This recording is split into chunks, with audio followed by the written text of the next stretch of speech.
আসসালামু আলাইকুম, আপনারা সবাই কেমন আছেন? তো আজকে শরীরটা বেশি খারাপ, যার কারণে গ্যাসের চুলায় বসাই দিছি ভাত। তো আপনারা অবশ্যই দেখেন কি করি। চাল ভাত ধুয়ে এনে বসাই চাল দিয়ে দিয়েছিলাম, দিলাম দেখেন। পাতিলে। তো ভাত হোক। তো আজকে আর কিছু রান্না করবো না, ভাত থেকে কিছু রান্না করবো না।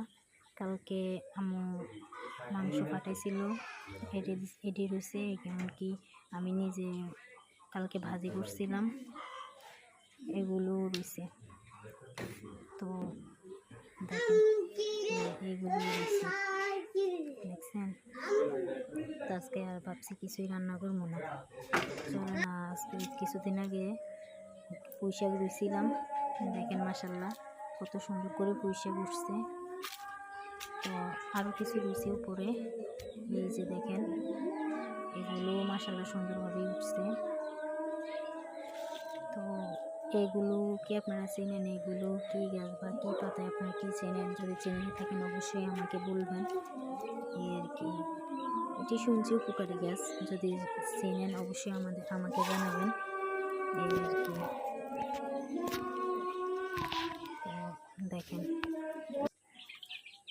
তো আমার কিছু আবার পালিত দেশি মুরগি আছে। দেখেন, আমি কিন্তু আবার দেশি মুরগি, হাঁস মুরগি পালতে অনেক বেশি ভালোবাসি। আমার এগুলো দেশি মুরগি। তো দেখেন, আমার হাঁসও আছে, হাঁস আজকে আর দেখাতে পারলাম না। তো মুরগিগুলোই দেখেন, এই আর কি, মাশাআল্লাহ বলে যাবেন সবাই। তো দেখেন, ভাত কিন্তু উঠেছে, দেখছেন। দেখেন, আমার দেশি মুরগি ডিম পাড়ে কোথায়, আমি কি বলতাম, মুরগি ডিম পাড়ে এখানে, বুঝছেন।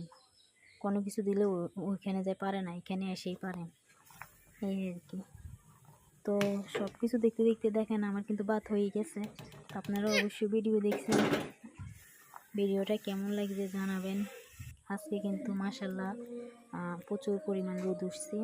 তো কেমন লাগছে আপনাদের কাছে এই ভিডিওটা অবশ্যই আমাকে জানাবেন, আর অবশ্যই বলবেন।